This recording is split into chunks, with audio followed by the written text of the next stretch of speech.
प्रिय बिहार वासियों, 75वें स्वतंत्रता दिवस के पावन अवसर पर समस्त बिहार वासियों को हार्दिक बधाई। आज का दिन हम सभी भारतवासियों के लिए गौरव का दिन है। राष्ट्रभक्तों के साहस, त्याग एवं बलिदान के फलस्वरूप 15 अगस्त 1947 को हमारा देश आज़ाद हुआ। आज के दिन हम उन स्वतंत्रता सेनानियों को श्रद्धा सुमन अर्पित करते हैं जिन्होंने आज़ादी की लड़ाई में अपने प्राणों की आहुति दी। उनके उच्च आदर्श आज भी हम सबों के लिए प्रेरणा के स्रोत हैं। मैं उन वीर जवानों का भी नमन करता हूं जो बहादुरी से देश की सरहदों की सुरक्षा कर रहे हैं। उनके बलिदान को कभी भुलाया नहीं जा सकता है। देश के थल, जल और नभ की रक्षा करने वाले भारतीय सेना का हम अभिनंदन करते हैं। आज अमृत महोत्सव के अवसर पर उन सभी खिलाड़ियों को भी बधाई देता हूं जिन्होंने ओलंपिक खेलों में पदक जीतकर देश की शान को बढ़ाया। हम उनका अभिनंदन भी करते हैं। इतिहास इस बात का गवाह है कि बिहार ने स्वतंत्रता आंदोलन में अग्रणी भूमिका निभाई। बिहार के लोगों ने हमेशा राष्ट्र निर्माण में बढ़ चढ़कर हिस्सा लिया और देश के लोकतंत्र को मजबूती प्रदान की। आज हम सब स्वतंत्रता दिवस के अवसर पर यहाँ उपस्थित हैं। झंडोत्तोलन के बाद कुछ बातों की चर्चा करनी होती है। आज सबको मालूम है कि अपना देश तो पिछले साल से और दुनिया के अन्य देश तो और ज़्यादा समय से कोरोना से प्रभावित रहे हैं। पिछले वर्ष तो कोरोना काफ़ी नीचे चला गया था अपने देश में, फिर इस वर्ष अचानक तेजी से बढ़ा दूसरे लहर में। और आप सबको मालूम है कि अब दूसरे लहर में भी काफ़ी कुछ सुविधा हुई है। अब जो कोरोना की जांच, उसका इलाज, ऑक्सीजन और दवाओं की पर्याप्त व्यवस्था इस वर्ष की गई और उसी का परिणाम हुआ कि बहुत हद तक लोगों को राहत मिली। आप सबको मालूम है कि अब तक अगर हम 14 अगस्त का कल का दिन देखें, कल शाम तक जो सूचनाएं मेरे पास आई हैं उसके हिसाब से कोरोना की जांच 3,94,00,000 से भी अधिक हुई है। सब लोगों को कोरोना के जांच के लिए हम लोग प्रेरित करते रहते हैं, शहर में, गांव में, हर जगह। तो इसके लिए जो अब तक 3,94,00,000 से अधिक जांच हुआ है और कल का जो फिगर है 14 अगस्त 2021 का, अब बिहार में एक्टिव मामले मात्र 250 हैं। और फिर भी इतने कम एक्टिव मामले हैं, तब भी प्रतिदिन कुछ न कुछ नए केस मिलते हैं। कल कुल 39 केस, नए केस मिले। तो इस सब को मिला करके ही 250 लोग अभी प्रभावित हैं। और जो आप जानते हैं कि टीकाकरण का जो काम होता है 14 अगस्त तक, और आप जानते हैं जनवरी से कुछ शुरू किया गया, फिर मार्च में, और उसके बाद फिर आगे बढ़ते हुए 18 वर्ष से अधिक उम्र वालों को भी ये सब किया गया है। तो अगर सबको जोड़ लेते हैं तो कल 14 अगस्त तक जो टीकाकरण का काम हुआ है, वैक्सीनेशन का, वो 3 करोड़ के करीब टीकाकरण हो चुका है। और आप जानते हैं हम लोगों ने जून में ये तय कर दिया कि सारे लोगों का 18 साल से अधिक उम्र के लोगों का टीकाकरण होगा। और उसमें हम लोगों ने एक यही अपना संकल्प लिया कि अगले 6 महीने में 6 करोड़ लोगों का टीकाकरण करेंगे। यानी 18 साल से ऊपर के जितने लोग हैं सब लोगों का टीकाकरण हो जाए, इस लक्ष्य के साथ हम लोग चल रहे हैं। तो ये सारी बात हो रही है। और आप जान लीजिए कि जो वृद्ध हैं और निःशक्त व्यक्ति हैं, उनके टीकाकरण के लिए शहरी और ग्रामीण क्षेत्रों में मोबाइल वैन टीका एक्सप्रेस भी चलाया जा रहा है। मतलब हर प्रकार से कोशिश हुई है कि हम लोग काम करें और लॉकडाउन के दौरान जो भी मदद करना, आप जानते हैं लॉकडाउन के दौरान जो इस साल भी, पिछले साल तो पूरे भारत भर में आदरणीय प्रधानमंत्री जी ने लागू किया था, घोषणा की थी, और इस बार अलग अलग राज्यों में हुआ है। इस बार हम लोगों को भी जो लॉकडाउन करना पड़ा है तो उसके लिए भी लोगों को हम लोगों ने मदद की थी कि जो लोग भी लॉकडाउन में थे, जो गरीब गुरबा तबके के लोग थे, उनके भोजन आदि का भी प्रबंध करवाया गया था ताकि किसी को दिक्कत नहीं हो। सामुदायिक किचन चलाए गए थे और इसके अलावे आप जानते हैं प्रारंभ से ही, पिछले वर्ष से ही इसके कारण, कोरोना के कारण जिनकी मृत्यु होती है उनको राज्य सरकार की तरफ से उनके परिवार को 4 लाख रुपए का अनुदान दिया जाता है। और पहले तो सीएम रिलीफ फंड से दिया जाता था, लेकिन अब उसको बाजाप्ता आपदा प्रबंधन विभाग के द्वारा ये काम किया जा रहा है। और जो कोई भी इस तरह के पीड़ित हों, अगर मान लीजिए कि किन्हीं के बारे में जानकारी नहीं है, तो भी इस वर्ष सब जगह से फिर खोज लिया गया कि कोई आदमी ऐसा हो जिसकी जानकारी नहीं मिली, उन सब लोगों की जानकारी ली गई और इसके लिए सारा प्रयास किया गया और सब लोगों के टीकाकरण का काम शुरू किया गया। और इसके अलावे बिहार में यह भी काम हुआ कि जिसके घर में माता पिता चले गए, बच्चे या बच्ची हो अनाथ हो गए, तो वैसे अनाथ बच्चों के भविष्य को ठीक रखने के लिए भी हम लोगों ने निर्णय लिया कि बाल सहायता योजना, उसका नामकरण किया और कहा कि प्रति महीने उनको 1500 रुपये का अनुदान दिया करेंगे। तो ये सब काम तो कर ही रहे हैं, हर प्रकार से जो भी करना है किया ही जाता है। लेकिन आप जानते हैं कि सब जगह तीसरे लहर के खतरे की बात की जा रही, तो इसको लेकर के पूरे तौर पर अलर्टनेस है, किसी तरह से पूरी तैयारी है, दवाइयों का, ऑक्सीजन का की पर्याप्त व्यवस्था की गई है। और आप सबको मालूम ही होगा कि हम लोग बिहार में 122 अस्पतालों में पीएसए प्लांट लगाना शुरू किए और 34 इस तरह के मैंने अस्पतालों में ये काम, पीएसए प्लांट का काम पूरा हो चुका है और बाकी जो बचे हैं इसी महीने में, अगस्त में ही बाकी सब काम पूरा हो जाएगा। और इसके अलावे हमारे जितने सरकारी मेडिकल कॉलेज अस्पताल हैं, 5 मेडिकल कॉलेज अस्पताल में क्रायोजेनिक टैंक स्थापित हो गया, 5 क्रायोजेनिक टैंक, और जो 5 बचे हैं उनका भी लक्ष्य है किसी महीने के अंत तक ये काम पूरा हो जाएगा। अब जो सबसे बड़ी बात है कि भाई इसके बारे में बात की जा रही है कि तीसरा भी आ सकता है, हर तरह से जितने बड़े पैमाने पर अवेयरनेस लाने की कोशिश की जाती है, लोगों को सचेत करने की कोशिश की जा रही है। कहा जा रहा है कि सचेत रहिए, मास्क का उपयोग जरूर करिए, एक दूसरे से दूरी बना के रखिए, बिना मतलब का कहीं भीड़ मत पैदा करिए, ये सब लोगों को हाथ साफ करते रहिए, ये सब पूरे तौर पर प्रचार किया जाता है। और हम सब लोगों से आग्रह करेंगे कि भाई हम कहीं कहीं जो घूम रहे हैं तो हम देख लेते हैं रास्ते में कभी कभी कि मास्क का प्रयोग बहुत कम कर रहे हैं। हम सब से आग्रह करेंगे कि भाई मास्क का प्रयोग करिए। अभी आप जान लीजिए, ये बिल्कुल इससे मुक्ति मिल जाए तो बड़ी बात होगी।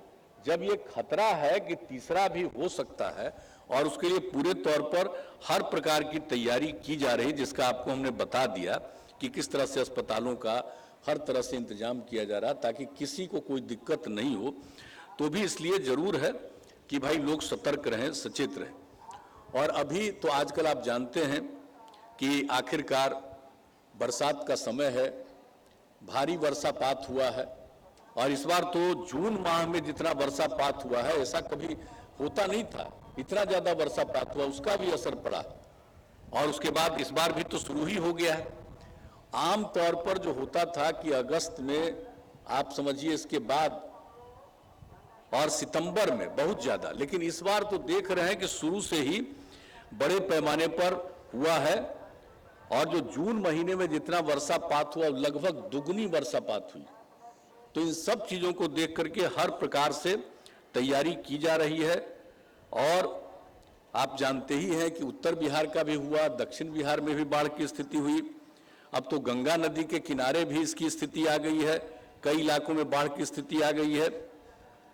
इसके लिए हर प्रकार से हम लोगों ने किया है, भाई राहत केंद्र हो, सामुदायिक रसोई केंद्र खोले गए हैं अनेक जगहों पर। और एक बात हम लोगों ने इसमें भी कर दिया कि जहां कहीं भी हो रहा है, एक तो वहां पर निश्चित रूप से जो गांव से निकल करके और जिनको अलग रखना होगा, खिलाना होगा, तो सब लोगों का एक टेस्ट भी करते हैं हम लोग, जांच भी करते हैं, कोरोना का टेस्ट भी कराते हैं। और दूसरी बात, सब लोगों का टीकाकरण कराया जा रहा है। मैंने स्वयं भी जाकर के देखा है कि जांच भी हो रहा है, टीकाकरण भी हो रहा है। तो एक एक तरह से हम लोग अलर्ट हैं। और बाकी सबको जो बाढ़ की स्थिति में उनको परेशानी है, उनको सुविधा देने के लिए तो काम कर ही रहे हैं, इन सब चीज़ों पर भी काफ़ी अलर्टनेस है। और पशुओं के लिए भी चारे की व्यवस्था, कौन सा काम नहीं किया जा रहा है। और आप समझ लीजिए कि भोजन कराने का भी, और आप जानते हैं कि 2007 से हम लोग कर रहे हैं, फूड पैकेट भी बंटवाते हैं जहां जरूरत पड़ती है, कि बाहर नहीं आ सकते हैं, फूड पैकेट भी बंटवाया जाता है। तो ये सब काम की शुरुआत हम लोगों ने कर दी है। और जो ग्रेचुटस रिलीफ होता है, अनुग्रह सहाय राशि, हर पीड़ित परिवार को, जो प्रभावित परिवार हैं उनको 6,000 रुपये की अनुदान दी जाती है। और आप सबको मालूम है इसकी शुरुआत जो 2007 में हम लोगों ने किया था, उसके बाद हमने इस चीज को लाया है 6,000 रुपये का। तो सब तरह से, हर तरह से हम लोग मदद देने की शुरुआत की है। जब से काम करने का बिहार के लोगों ने मौका दिया हम लोगों को, तब से एक एक चीज पर सतर्कता बरतने के लिए और हर काम हम लोग करते रहे प्रारंभ से ही। और अब तो उसकी स्थिति को और भी कर दिया गया है। और इससे फसल क्षति होती है उसका भी आकलन किया जा रहा है। और फसल क्षति के आकलन होने पर जहां जहां प्रभावित हैं उनको कृषि इनपुट अनुदान भी हम लोग देते हैं। ये सब भी काम कर रहे हैं। अब तो आप जानते हैं कि अगस्त और सितंबर में आमतौर पर पहले आता था, लेकिन आज तो स्वतंत्रता दिवस से 15 अगस्त है, अब तक इतना सब कुछ हो गया है जो बताया गया है। जब तरह का सब जगह का हमने फिगर मांगा था तो उसके हिसाब से लगा है कि कम से कम 34 लाख आबादी प्रभावित है। अब आप समझ लीजिए कि इसके बाद का भी जो खतरा हो सकता है, तो इसके लिए पूरे तौर पर सजगता है, सब लोगों को सतर्क रखा जा रहा है। तो हर प्रकार से बराबर इस पर नजर रखी जा रही। अब तो ये सब काम तो हम लोग कर ही रहे हैं। और आप जानते ही कि हम शुरू से ही कहते हैं कि अपने राज्य में कि राज्य के खजाने पर आपदा पीड़ितों का पहला अधिकार है। जो भी हम लोगों के राज्य सरकार के पास पैसा है, अगर इस तरह से आपदा से प्रभावित होते हैं, उनके लिए हम लोग सहायता करते हैं। और शुरू से ही हम लोगों का ये संकल्प है कि आपदा पीड़ितों का राज्य के खजाने पर पहला अधिकार है। तो ये सब काम तो कर ही रहे हैं। और इसके अलावे जो बाकी चीजें हैं उस सब में भी विधि व्यवस्था की स्थिति, एक एक चीज पर नजर रखी जाती है।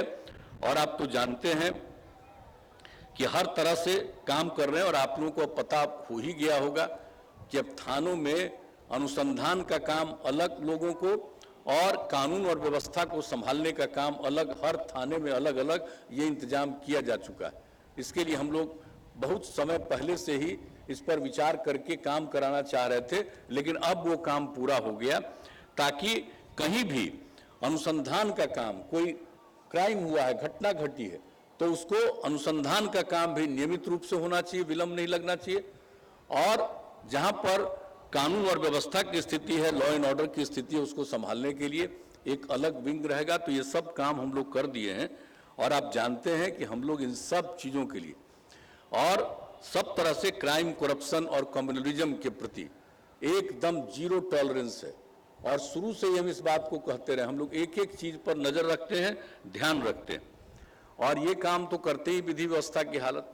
और फिर जरा समझ लीजिए कि कितना ज़्यादा हम लोगों ने विकास किया है, आधारभूत संरचना का काम किया, सड़क का, पुल पुलिया का, सब का काम कितना किया, सरकारी भवनों का काम। अभी सामने ही देख लीजिए कैसा सुंदर बना। सब चीज़ को देखते रहिएगा, एक एक चीज़ को, सब जगह किस प्रकार से एक एक काम हम लोगों ने किया। तो उसके लिए और सबसे बड़ी चीज़ है कि जो निर्माण कर दिया गया, सड़क हो या पुल पुलिया हो, या भवन का निर्माण हुआ, अब उसके मेंटेनेंस का काम हर तरह से विभागीय स्तर पर करने का हम लोगों ने कहा। इसके लिए अलग अलग विभागों में ये नीति बनाई जा रही है कि उस विभाग के द्वारा ही किया जाएगा। अब उसके लिए ठेका करके नहीं, बल्कि विभाग की जिम्मेवारी होगी, बन करके तैयार है, उसका पूरे तौर पर मेंटेनेंस करना, हमेशा उसका रख रखाव करना, ये उन्हीं का काम होगा। तो ये सब काम के लिए हम लोग किए जा रहे हैं। और आप जानते ही बिजली की जो स्थिति हुई, क्या स्थिति थी पहले, अब तो आप जान लीजिए कि कहां था, क्या स्थिति थी पहले, बिजली की कैसी खराब स्थिति थी। राजधानी पटना में भी लोगों को बिजली नहीं मिलती थी ठीक ढंग से, और अब सब जगह हर घर तक बिजली हम लोगों ने पहुंचा दिया। और इसके अलावा जर्जर तारों को भी बदल दिया। अब 2005 में जहां 700 मेगावाट की खपत थी बिहार में, अब बढ़ करके 6600 मेगावाट से भी ज्यादा हो गई। और इसके अलावा आप जान लीजिए बिहार पहला राज्य है जहां स्मार्ट प्रीपेड मीटर लगाना हम लोगों ने शुरू किया है। और अब तो देश में भी नीति बन गई, ये काम बिहार में शुरू किया प्रीपेड मीटर का, और यहां से ही ये शुरुआत कराया कि प्रीपेड मीटर लोगों को मिलना चाहिए ताकि किसी तरह की दिक्कत नहीं होगी। तो हर तरह से और पूरे तौर पर एग्रीकल्चर के लिए तो काम कर ही रहे हम लोग।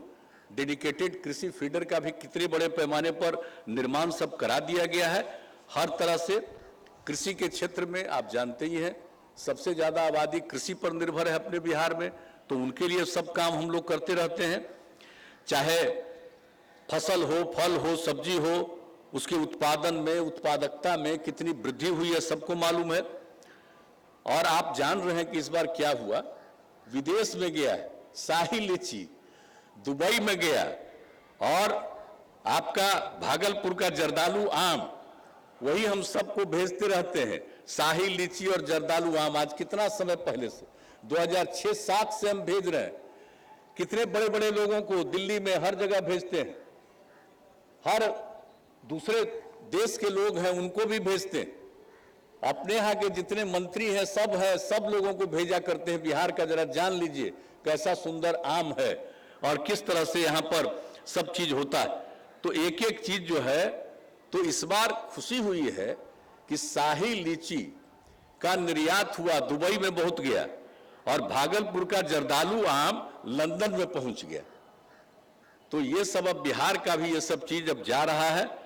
और हर तरह से आप जानते ही हैं कि हम लोग जितना ज्यादा अधिप्राप्ति करते हैं, पहले कहां अधिप्राप्ति होती थी, कहीं कोई अधिप्राप्ति नहीं। हम लोगों ने जो सिलसिला शुरू कराया, और इस बार जो है आपको सब दिन से जो हम लोगों ने शुरू करा दिया पैक्स और व्यापार मंडल के माध्यम से, तो अब इस बार जो हुआ, यानी आप समझ लीजिए धान की कुल जो खरीद हुई 35,59,000 मीट्रिक टन की अधिप्राप्ति हुई। और उसके बाद इस बार हम लोगों ने गेहूं पर भी जोर लगाया। पहले गेहूं नाम मात्र का होता था, और इस बार उस पर जोर लगाया। सब लोगों से बातचीत करते हुए इस कोरोना के दौर में भी तो 4,56,000 मीट्रिक टन गेहूं की अधिप्राप्ति हुई। और अब इंतजाम कर दिया है कि अब अगले साल से और ज्यादा अधिप्राप्ति होगी, किसानों को इसका फायदा मिलेगा। सब लोग जो उपज करते हैं उनको उसका लाभ मिलेगा, अधिप्राप्ति उनकी ली जाएगी, कहीं उनको दिक्कत का सामना नहीं करना पड़ेगा। तो हर क्षेत्र में काम कर रहे हैं हम लोग, उद्योग के क्षेत्र में भी काम हो रहे हैं। अब देख लीजिए एथेनॉल का उत्पादन अब होगा। आप में से कुछ लोगों को याद होगा 2007 में हम नियम बनाए, केंद्र सरकार एग्री नहीं किया उस समय। हम लोग बनवाना चाहते थे एथेनॉल, गन्ना से एथेनॉल के लिए काम करना चाह रहे थे, नहीं माने लोग। और अब केंद्र सरकार ने इसको तय कर लिया है एथेनॉल का इन सब चीजों के लिए। तो हमारे यहां तो सबसे ज्यादा गन्ना और मक्का, इससे जो एथेनॉल का होगा तो इसके उत्पादकों को कितना लाभ मिलने वाला है, और जो इसका इससे जो होगा, इसकी जो नीति बनी है, इसको लागू किया है। आप जानते हैं इस बार पहली बार हम जब पॉलिसी बना रहे थे उस समय भी बहुत लोग एथेनॉल के लिए यहां प्रस्ताव दिए थे। 2007 में करीब करीब 21,000 करोड़ रुपए का लगाना चाहते थे, लेकिन केंद्र नहीं माना, इसलिए उद्योग का काम आगे बढ़ नहीं पाया। लेकिन अब केंद्र सरकार इसको कर रही है। तो अब देखिए बिहार में आ गया है इस बार 30,000 करोड़ रुपए का निवेश का आ गया है प्रस्ताव। अब आप सोच सकते हैं तो किस तरह से हम लोग एक एक चीज के लिए सब काम करने की कोशिश कर रहे हैं। और जो लोग पिछले वर्ष कोरोना महामारी के दौर में ही बाहर से हमारे लोग मजदूर लोग लौटे थे, अब उनको प्रेरित किया गया कि आप यहीं रहिए, तो अब कितना अच्छा काम कर रहे हैं। आप जानते ही हैं कि चनपटिया में, बेतिया के चनपटिया में जो देखने गए थे कि हम दिसंबर में, कितना अच्छा किया वस्त्र और खेलकूद सामान का निर्माण निर्यात। तो इसके लिए अन्य जिलों में भी लोगों को इसे तो प्रोत्साहित किया जा रहा है। तो बिहार में और भी उद्योग को बढ़ावा देने के लिए हम लोग काम कर रहे हैं। शिक्षा के क्षेत्र में तो काम कर ही रहे हैं, लेकिन शिक्षा में जो सबसे बड़ी बात है, सबको पढ़ाने का काम सब कुछ किया और सबसे ज्यादा जोर हमने लड़कियों पर दिया। अब स्थिति क्या हो गई है, मैट्रिक में अब लड़का लड़की बराबर हो गया करीब करीब, और कितनी कम लड़कियां पढ़ती थी, अब ये स्थिति आ गई। और आप जानते हैं हम लोग तो तय कर दिए हैं, जब इसके लिए मिशन मानव विकास था और है भी, और उसके माध्यम से हम लोगों ने इसका सर्वेक्षण कराया, जिसकी चर्चा हम बराबर करते हैं कि कितना अच्छा परिणाम आया था। कि अगर अब बिहार में आबादी कितनी बढ़ती है भाई, प्रजनन दर कितना ज्यादा है। जब 2005 में हम लोग आए थे तो 4.3 कितना प्रजनन दर, तब लड़कियों को पढ़ाना शुरू किया, वो घटा, और 13 में तो आकर के करीब 4 हो गया था प्रजनन दर। लेकिन जब उस समय ये पूरी जानकारी मिली कि अगर लड़की पति पत्नी में पत्नी अगर मैट्रिक पास है तो देश भर में प्रजनन दर 2, और बिहार में भी उस परिवार का प्रजनन दर 2, और अगर इंटर पास है पत्नी तो देश का प्रजनन दर था 1.7 और बिहार में निकला 1.6। तो उसी समय यूरेका की भावना आई और उसी समय हम लोगों ने तय कर दिया कि हर पंचायत में +2 तक की पढ़ाई का इंतजाम करेंगे। और उस काम को करने के लिए जो किया जा रहा है आप सब जानते हैं, 5,438 पंचायतों में हो गया, 2,948 पंचायतों में 9वीं और 10वीं की पढ़ाई की व्यवस्था हो गई, 11वां और 12वां का भी काम चालू किया जा रहा। तो इस प्रकार से ये जो लड़कियां पढ़ लेंगी अगर इंटर तक, तो ऐसे ही प्रजनन दर नीचे चला जाएगा।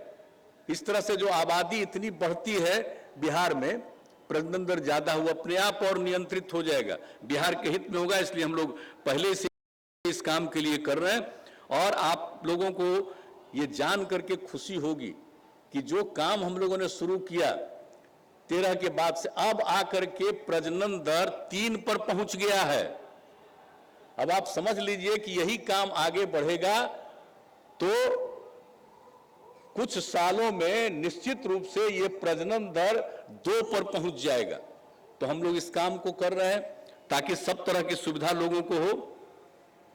और आप सब जानते हैं न्याय के साथ विकास के लिए समाज के हर तबके का काम और विषय हर के लिए काम करते हैं, लेकिन खास करके अनुसूचित जाति, अनुसूचित जनजाति, अति पिछड़ा वर्ग, अल्पसंख्यक समुदाय, पूरी महिलाओं के बारे में चर्चा की। तो महिलाओं का, सभी महिलाओं का, अनुसूचित जाति जनजाति के लोगों का, और जितने भी हमारे अति पिछड़े वर्ग के लोग हैं, अल्पसंख्यक समुदाय के लोग हैं, सबके उत्थान के लिए हम लोग लगातार काम करते रहे हैं।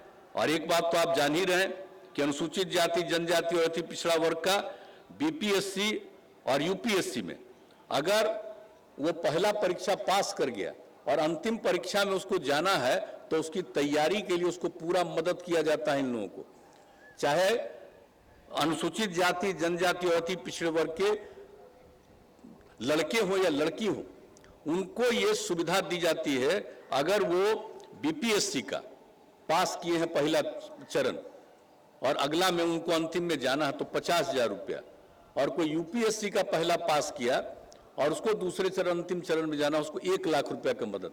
तो कितने लोग इसका लाभ ले रहे हैं? सब लोग ले रहे हैं। और इसके बाद आप जानते हैं परिवहन की योजनाओं को चला करके भी किस तरह से लोगों को हम लोगों ने मदद किया।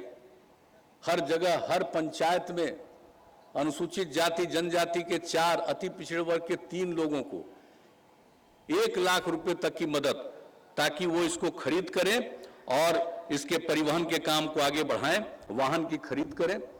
और अब एम्बुलेंस की योजना के लिए भी हर एक प्रखंड में 2 एम्बुलेंस का, एक अनुसूचित जाति या जनजाति को और एक अति पिछड़े वर्ग को, और इसके लिए 2 लाख रुपया दिया जा रहा है। और समझ लीजिए कि इसमें 1068 का लक्ष्य है, यानी हर प्रखंड में 2, और अब 440 एम्बुलेंस का क्रय हो चुका उनका। तो एक एक काम जो करना है हम लोगों को कर ही रहे हैं, सब जगह से कर रहे हैं। अनुसूचित जाति जनजाति के 33 पुराने एवं जर्जर छात्रावास में से 14 भवनों का जीर्णोद्धार और 19 को तोड़कर नए भवनों का निर्माण जारी। 40 नए छात्रावास का निर्माण कार्य प्रगति पर है। तो एक एक काम कर रहे हैं। अल्पसंख्यकों के लिए कितना काम किया। एक एक बात को याद रखना चाहिए कि हम लोगों की सरकार को जब से राज्य ने मौका दिया है, सबके लिए कितना काम करते हैं। अल्पसंख्यक समुदाय के लिए कितना काम हुआ। उन लोगों के लिए रोजगार ऋण योजना भी देते हैं युवक युवतियों को। और जो तलाकशुदा महिलाएं हैं, पहले तो दिया था 10,000 रुपया परित्यक्ता सहायता, अब उसको बढ़ा करके कर दिया 25,000 रुपया। और इसका लाभ अनेक महिलाओं ने लिया, हजारों महिलाओं ने इसका लाभ लिया है। और मदरसा सुदृढ़ीकरण योजना, उसका एक हिस्सा मदरसा बोर्ड का तो पूर्णिया में बना ही दिया हो, तो एक अलग चीज है। लेकिन आप जान लीजिए कि मदरसा के जो शिक्षक थे, क्या मिलता था उनको, क्या तनख्वाह मिलती थी। और अब मदरसा के शिक्षकों को वही तनख्वाह हम लोग दे रहे हैं, वही पैसा दे रहे हैं, उनको मदद कर रहे हैं जो अन्य शिक्षकों के लिए किया। तो आप सोच लीजिए। और 2021 में 483 करोड़ रुपया उनको दिया गया, मदरसा के जो शिक्षक उस पर खर्च किए। आप सोच लीजिए, समझ लीजिए कि कितना ज्यादा हम लोगों ने किया है। और फिर सुन्नी और सिया वक्फ बोर्ड के जमीन पर बहुउद्देशीय भवन, मुसाफिर खाना, विवाह भवन, मार्केट कॉम्प्लेक्स, ये सब का निर्माण करने के लिए हम लोगों ने तय किया, जिसकी शुरुआत हो गई। और वक्फ की जमीन पर हर जिले में +2 तक की पढ़ाई के लिए आवासीय विद्यालय निर्माण की योजना बनी है। दरभंगा में तो निर्माण कार्य जारी है। कई जगहों पर किशनगंज, पूर्णिया, मधुबनी आदि में जमीन उपलब्ध हो गया, उस पर काम योजना स्वीकृत कर दी गई। तो ये सब काम हुआ। तो हम लोग तो काम करते ही रहे। और 7 निश्चय योजना जो पिछले टाइम में हम लोगों का चला, 15 से लेकर के 20 के बीच में, तो सब बहुत सारा काम पूरा हो चुका। ये सब काम कर रहे हैं। हर घर तक बिजली पहुंचा दी गई, हर घर नल का जल, हर घर तक पक्की गली और नाली का काम काफी हद तक पूरा हो चुका है। शौचालय निर्माण का भी काम लगभग पूरा हो चुका। टोलों को ग्रामीण सड़कों से जोड़ने का काम भी ज्यादातर पूरा हो गया। कुछ क्षेत्रों में जो काम बचे हैं उन्हें भी तेजी से कराया जा रहा। और आप सब जानते हैं उसमें स्टूडेंट क्रेडिट कार्ड, स्वयं सहायता भत्ता योजना, कुशल युवा कार्यक्रम का लाभ युवाओं को मिल रहा है, युवतियों को मिल रहा है। इसको आगे भी जारी रखना। तो ये सब काम कर रहे हैं। और इस बार जब काम मिला है तो हम लोगों ने मिलकर के 7 निश्चय 2 की शुरुआत कर दी है। उसके लिए क्या क्या काम हम लोग सब कर रहे हैं। अब जो कुछ भी काम पहले हम लोग देते थे, जो अनुसूचित जाति, अनुसूचित जनजाति और अति पिछड़े वर्ग के लोगों को हम जो मदद कर रहे थे, 5 लाख रुपया, अगर वो कोई व्यापार करना चाहते हैं, कोई उद्योग लगाना चाहते हैं, काम करना चाहते हैं, तो 5 लाख रुपए का अनुदान और 5 लाख रुपया ऋण बिना कोई टैक्स के, ये सिलसिला हम लोगों ने शुरू किया था। और अब इस बार हम लोगों ने तय कर दिया है कि किसी भी वर्ग की महिलाएं होंगी, यानी अनुसूचित जाति, जनजाति और अति पिछड़े वर्ग के पुरुष हो या स्त्री हो, उनको तो सुविधा मिलती थी। बाकी जितनी बची हुई महिलाएं अन्य वर्गों की, उन सब लोगों के लिए भी यही सुविधा दे दी गई, यानी 5 लाख रुपए तक का अनुदान और 5 लाख रुपए का ऋण बिना टैक्स के। और इसके अलावे जो बाकी पुरुष बचे हैं, अति पिछड़ा, अनुसूचित जाति और जनजाति के अलावे, उन सबों को 5 लाख रुपए का अनुदान और 5 लाख रुपए का ऋण सिर्फ 1% टैक्स लेकर के। तो ये सब काम हम लोगों ने शुरू करा दिया। हर तरह से एक एक चीज को काम किया जा रहा है। और आप जानते हैं पहले हम लोगों ने क्या किया था, बढ़ावा देने के लिए, लड़कियों में पढ़ाई को बढ़ावा देने के लिए, अगर इंटर पास करती थी महिलाएं और अविवाहित हैं तो उनको 10,000 रुपया, और कोई 12वीं ग्रेजुएट हो जाती थी तो उनको देते थे 25,000 रुपया। और अब कर दिया है कि इंटर पास करेगी महिला तो उसको देंगे 25,000 रुपया, और ग्रेजुएट हो जाएगी तो उनको देंगे 50,000 रुपया। तो ये सब काम शुरू कर दिया है हम लोगों ने। तो कौन कौन चीज हम आपको बताते रहें, ध्यान रखिएगा। बाकी लोग तो अपना खूब प्रचार करते रहते हैं, हम तो प्रचार उचार में दम नहीं लेते हैं भाई, काम ही करते हैं। बहुत आवश्यक चीजों की सूचना देनी है, वही प्रचार में जाता है। हम लोग अपने हक में बहुत ज्यादा कुछ नहीं करते रहते हैं, काम में ही ज्यादा लगे रहते हैं। तो एक एक चीज का हर तरह से, और आप जानते ही हैं बाल हृदय योजना की शुरुआत की गई कि जिसके हृदय में छेद जिन बच्चे बच्चियों को होता है उसी को कहा बाल हृदय योजना। अब उसके लिए भी 7 निश्चय 2 में तय कर दिया गया उनके इलाज के लिए। तब तक 80 बच्चों का प्रशांति फाउंडेशन के सहयोग से अहमदाबाद के सत्य साई अस्पताल में इलाज कराया गया। तो ये सब काम कर रहे हैं कि जिसके हृदय में छेद है जिन बच्चे बच्चियों को, उनको भी बचाने का काम, ये सब हम लोगों के नए 7 निश्चय 2 में है। और हर तरह से जो भी हो रहा है, युवाओं के रोजगार हेतु आधुनिक तकनीकी प्रशिक्षण, गांव में स्ट्रीट लाइट, साफ सफाई, कचरा प्रबंधन की व्यवस्था, शहरों में भी जल निकासी की व्यवस्था, कचरा प्रबंधन की सुविधा, और शहरों में वृद्धाश्रम, वृद्ध लोगों के रहने के लिए आश्रम बनाना, ये इसकी शुरुआत हम लोगों का है। और शहरी गरीबों के लिए बहुमंजिला आवासन की व्यवस्था करना, और सप्ताह गृहों के साथ मोक्ष धाम के निर्माण की योजना। तो ये सब और बाकी सब बहुत चीजों को तो पास किया गया, उस पर काम शुरू किया जा रहा है, और इस बार के बजट में भी उसका प्रावधान कर दिया गया। तो हम लोग हर तरह से इस काम को कर रहे हैं। और इन सब काम को करने के अलावे जो पर्यावरण के लिए हम लोगों का है, तो आप सब जानते हैं कि जो जलवायु परिवर्तन हो रहा है, खतरा हुआ, तो 2019 में जो हम लोगों ने शुरू किया जल जीवन हरियाली मिशन, तो इसकी शुरुआत कर दी। और क्या क्या काम किया है हम जरा बता देना चाहते हैं। 11 अवयव हैं इसमें। अब उसमें 7 है जल के संरक्षण के लिए, और समझ लीजिए कि इसके लिए जो काम हो गया, 16,786 जल स्रोतों तथा 3,577 कुओं को अतिक्रमण मुक्त कराया गया। 5 एकड़ से छोटे 6,786 तथा 5 एकड़ से बड़े 590 तालाब पोखर, 5,773 आहर, 13,686 पईन तथा 10,594 कुओं का जीर्णोद्धार कराया गया। 12,501 कुआं और 1,09,672 चापाकल के पास सोख्ता का भी निर्माण कराया गया। आप सोच लीजिए, तब से शुरू किए हैं, उसके बाद कोरोना का दौर आ गया, फिर भी ये सब काम हम लोग करवा रहे हैं। हर तरह से इस काम को करना। तो और आप जानते हैं नए जल स्रोतों का निर्माण, 14,541 नए जल स्रोत का निर्माण, और गंगा जल को जो पहुंचाना है हम लोगों को, बोधगया, गया, राजगीर, नवादा, ये सब के लिए जो काम शुरू हो गया है। हम कितनी बार जाकर के उसको देख दाख रहे हैं, एक एक चीज हो रहा है, ताकि वहां पर जल की कमी है। गंगा जल, ये बरसात के मौके में यहाँ का गंगा जल ले जाकर के 3 जगह स्टोर करके रखना, और 12 महीना उनको गंगा जल की आपूर्ति करना, किसी तरह के जल की उनको दिक्कत नहीं रहे। ये काम भी हम लोग कितना तेजी से कर रहे हैं। और वाटर हार्वेस्टिंग स्ट्रक्चर सरकारी भवनों पर 13,214 हो गया। तो जिसको भी देखिएगा, मौसम अनुकूल कृषि के लिए जो हम लोगों ने काम किया, जो इसके लिए जो कि भाई मौसम के अनुकूल खेती करना चाहिए, इसके लिए अलग अलग हर जिले में सेंटर बना करके लोगों को प्रेरित करना कि भाई यही आप फसल लगाइए।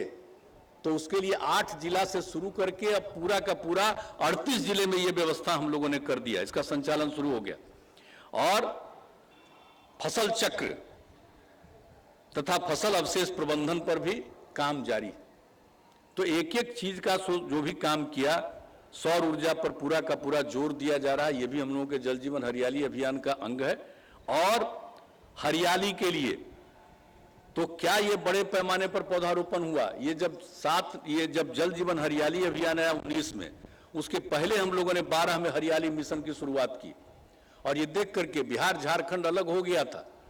तो बिहार में क्या था, कवर, ग्रीन कवर कितना कम था। तो उसको देखते हुए हम लोगों ने हरित आवरण इतना कम था, 9%।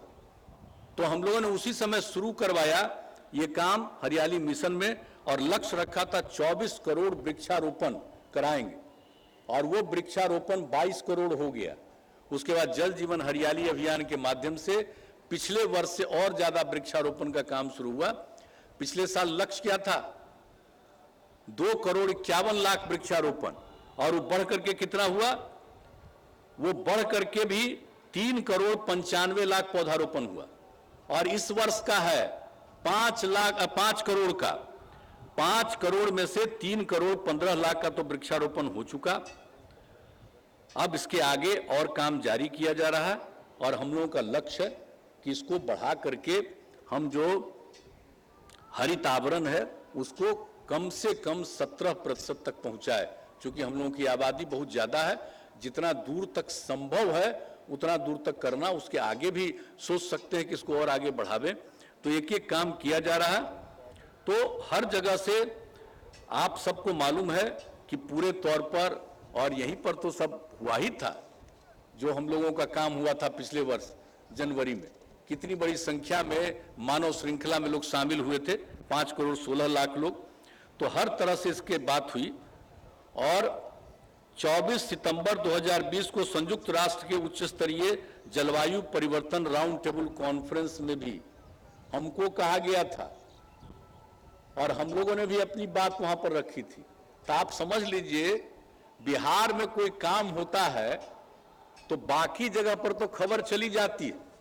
और जल जीवन हरियाली अभियान का जब आए थे 19 में नवंबर महीने में बिल गेट्स, तो जब वो सुने तो कितनी प्रशंसा उन्होंने की। अमेरिका के रहने वाले, उन्होंने कहा कि भाई बिहार में इतना काम हो रहा। और उसके बाद पिछले साल आप समझ लीजिए कि संयुक्त राष्ट्र में उच्च स्तरीय जलवायु परिवर्तन राउंड टेबल कॉन्फ्रेंस में भी बुलाया गया कि बिहार की तरफ से जो काम किए उसके बारे में कहिए। तो ये सब काम हम लोगों ने किया। तो हम तो यही कहना चाहते हैं कि भाई आजादी मिली है तो सबका उत्थान होना चाहिए, सबको आगे बढ़ना चाहिए। और बिहार के उत्थान के लिए हम लोग लगे हुए हैं, और बिहार का उत्थान होगा तो देश के उत्थान में उसका सहयोग होगा। हम लोग मिलकर के सब काम को, एक एक चीज को करते रहते हैं। तो यही आप सब लोगों को बताना था, और आपको ये भी बता देना चाहते हैं कि सब काम तो हम लोग कर ही रहे हैं, लेकिन अभी विभिन्न विभागों से जो बात होती रहती है हमेशा, और जो कुछ नए काम होने हैं तो उसके बारे में भी जानकारी दे देना हम चाहते हैं कि जो नई है इसकी घोषणाएं करना। बिहार कृषि विश्वविद्यालय सबौर के अधीन 3 महाविद्यालयों की स्थापना की जाएगी। सबौर में कृषि जैव प्रौद्योगिकी महाविद्यालय, कॉलेज ऑफ एग्रीकल्चरल बायोटेक्नोलॉजी, ये जो सबौर यूनिवर्सिटी है वहीं पर सबौर में इस कॉलेज की स्थापना होगी। दूसरा, भोजपुर में नए कृषि अभियंत्रण महाविद्यालय, कॉलेज ऑफ एग्रीकल्चर इंजीनियरिंग, उसकी स्थापना होगी। और तीसरा, पटना में कृषि व्यवसाय प्रबंधन महाविद्यालय, college of agri business management. ये 3 कृषि विश्वविद्यालय सबौर के अधीन 3 महाविद्यालयों का निर्माण किया जाएगा। और इसके अलावे राज्य के किसानों को कृषि उत्पादों हेतु बाजार की सुविधा उपलब्ध कराने के उद्देश्य से जितनी हमारी कृषि बाजार समितियां हैं, उन सब का जीर्णोद्धार एवं विकास चरणबद्ध तरीके से कराया जाएगा, जहां पर अनाज, फल, सब्जी और मछली की अलग अलग बाजार व्यवस्था होगी, स्टोरेज की सुविधा अधिकारी होगा। और इस पर बिहार में 2,700 करोड़ रुपए का खर्च किया जाएगा। एक दूसरा काम ये कृषि के क्षेत्र में होगा। और फिर आप जानते हैं, जो हम लोगों ने पर्यावरण की बात की, तो इको टूरिज्म को बढ़ावा देने की बात बार बार करते रहे हैं। तो इको टूरिज्म के विकास के लिए अब सभी कार्य पर्यावरण, वन एवं जलवायु परिवर्तन विभाग के द्वारा कराए जाएंगे। इसके लिए विभाग में इको टूरिज्म विंग की स्थापना की जाएगी और जिसके अंतर्गत पहाड़ी, वन एवं वन्य प्राणी क्षेत्रों में पर्यटकों के लिए उच्च स्तरीय सुविधाओं का निर्माण एवं रख रखाव किया जाएगा। इसके लिए उपयुक्त इको टूरिज्म पॉलिसी का निर्धारण भी शीघ्र किया जाएगा। यानी आप समझ लीजिए, इको टूरिज्म को बढ़ावा देना है, नई पीढ़ी को, लोगों को पर्यावरण के प्रति जागृति रहेगी, तो इन सब चीजों को ध्यान में रखने के लिए जो इको टूरिज्म को बढ़ावा दिया जाएगा, तो उसके लिए विभाग के अंदर ही इसके इंतजाम का और देखभाल का प्रबंध किया जाएगा। इसके अलावे सभी गांव में अगले 4 साल में दुग्ध सहकारी समितियां, मिल्क कोऑपरेटिव सोसाइटी से आच्छादित किया जाएगा। अभी नहीं है, दुग्ध सहकारी समितियों से सभी गांव आच्छादित नहीं है, कम है, लिमिटेड है। इसलिए अब करेंगे सब जगह, यानी जो भी दूध का जिनके यहाँ होता है उसकी खरीद हो जाएगी। तो इस पूरा का पूरा और जितनी भी समितियां बनेगी उसके लिए दुग्ध के, इसके लिए आपको लेने के लिए दुग्ध सहकारी समितियां जो बनेगी उसमें 40% समितियां महिलाओं के अधीन होगी। महिला दुग्ध समितियां, ये सभी गांव में इसके लिए हम लोगों ने तैयारी करने का निर्णय ले लिया। ये होगा। और फिर जो सुधा डेयरी के उत्पादों के लिए विक्रय केंद्र अभी तक कुछ शहरी क्षेत्रों तक ही सीमित हैं, ज्यादा जगह पर नहीं है। जो आपका सुधा डेयरी का बिकता है वो लिमिटेड जगह पर, सीमित जगह पर, शहरी क्षेत्रों में ही है। अब उसका विकास ग्रामीण क्षेत्रों में भी इसका विस्तारीकरण करने का है और इसके लिए जितने नगर निकाय हैं और जितने प्रखंड हैं, सब स्तर पर सुधा डेयरी के उत्पादों के लिए बिक्री केंद्र खोले जाएंगे ताकि उसकी बिक्री भी ज्यादा हो और लोगों को सुविधा भी मिल जाए।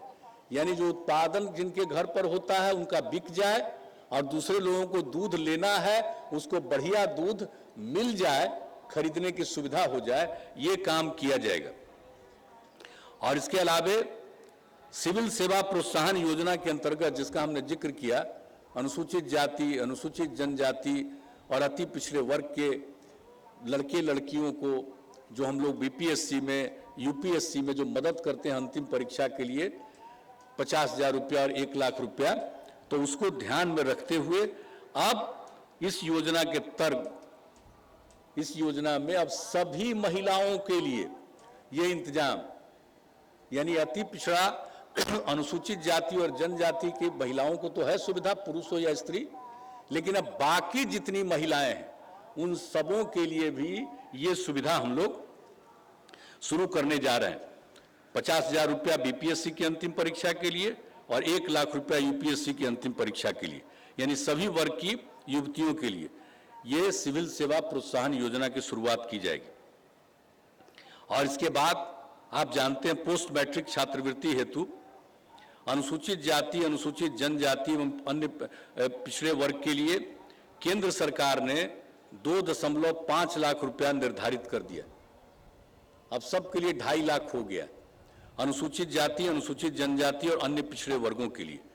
अब बिहार में हम लोग पहले 1.5 तक का था, तो मैंने 1.5 लाख का था, तो उसको 2.5 लाख भी हमने अति पिछड़े वर्ग के लिए किया था। अनुसूचित जाति और जनजाति को 2.5 लाख का था कि उनके परिवार की आमदनी इतना है, उसी को ये सुविधा मिलती थी। अब केंद्र सरकार ने पिछड़े वर्गों के लिए भी कर दिया 2.5 लाख रुपए का। तो अब राज्य सरकार का फैसला है कि अब अनुसूचित जाति, अनुसूचित जनजाति, पिछड़ा, अति पिछड़ा वर्ग के छात्र छात्राओं के लिए पारिवारिक आय सीमा 3 लाख रुपया तक का, अगर जिनकी पारिवारिक आय सीमा, उनको ये सब प्रकार की सुविधा मिलती रहेगी। मैट्रिक छात्रवृत्ति में उनको सुविधा मिल जाएगी। और चूंकि केंद्र का निर्णय 2.5 लाख का है इसका पारिवारिक आय सीमा का, और हम लोग 3 लाख का करेंगे, तो 2.5 लाख के ऊपर 3 लाख तक वाले जितने होंगे उन सबों का जो भी होगा मैट्रिक छात्रवृत्ति योजना के अंतर्गत, उसका बढ़ी पारिवारिक आय सीमा के कारण उसके लिए जो अतिरिक्त खर्च होगा वो राज्य सरकार वहन करेगी, ये तय कर दिया हम लोगों ने। और इसके अलावे स्कूली शिक्षा के विकास और गुणवत्ता में सुधार के लिए विद्यालय स्तर पर कुशल एवं प्रभावी नेतृत्व की आवश्यकता होती है। इसके लिए शिक्षा विभाग के अधीन प्रारंभिक शिक्षकों में प्रारंभिक विद्यालयों में प्रधान शिक्षक का संवर्ग, प्राइमरी स्कूल में प्रधान शिक्षक का संवर्ग और उच्च माध्यमिक विद्यालयों में प्रधानाध्यापक संवर्ग का गठन किया जाएगा। प्रधान शिक्षक एवं प्रधानाध्यापक के पदों पर नियुक्ति प्रतियोगिता परीक्षा के माध्यम से की जाएगी। मतलब आप समझ लीजिए, जो स्कूल है प्राइमरी स्कूल, उसमें भी जो होंगे प्रधान शिक्षक और उच्च माध्यमिक विद्यालयों में जो होंगे प्रधानाध्यापक, इसकी नियुक्ति होगी प्रतियोगिता परीक्षा के माध्यम से की जाएगी। ये भी शिक्षा विभाग में एक बहुत इस पर विचार विमर्श करने के बाद ये निर्णय हुआ है। इसकी भी आज घोषणा कर देना आवश्यक था। और एक चीज और भी आखिर में, केंद्र सरकार के तर्ज पर राज्य सरकार के अधिकारियों, कर्मचारियों एवं पेंशनधारियों को 1 जुलाई 2021 से महंगाई भत्ता की दर 11% बढ़ाते हुए 17% में जो मिलता है, केंद्र ने जो तय कर दिया 28%, तो अब राज्य में भी अब उसको बढ़ा करके महंगाई भत्ता का दर 11% बढ़ाते हुए, यानी 17% से बढ़ा करके 28% कर दिया जाएगा। और इसके संबंधित आदेश वित्त विभाग द्वारा शीघ्र ही निर्गत कर दिया जाएगा, ताकि अब सब लोगों को, सोच लीजिए, फायदा हो जाएगा। सारे हमारे जितने भी लोग हैं, एम्प्लॉइज हैं, अधिकारी हैं, सब लोगों को भी 28% का होगा। तो ये भी काम हम लोगों ने कर दिया है। तो इस तरह से जो भी काम हो रहा है उसका भी कुछ हल्का जानकारी, और आगे भी हम लोगों का जो काम करने वाले हैं उसके बारे में भी कुछ बता दिया, और कुछ घोषणाओं का भी जिक्र कर दिया। अब ये सब काम कर दिया गया। अब इसलिए तो अब ज्यादा देर आप लोगों को इसमें समय बर्बाद करने की जरूरत नहीं है। इसलिए सरकार की कामना है कि समाज में सद्भाव एवं भाईचारा का वातावरण कायम रहे, पर्यावरण का संरक्षण हो, राज्य को कोरोना संक्रमण की महामारी से मुक्ति मिले। सभी चुनौतियों के बावजूद हमारा राज्य प्रगति के पथ पर अग्रसर है।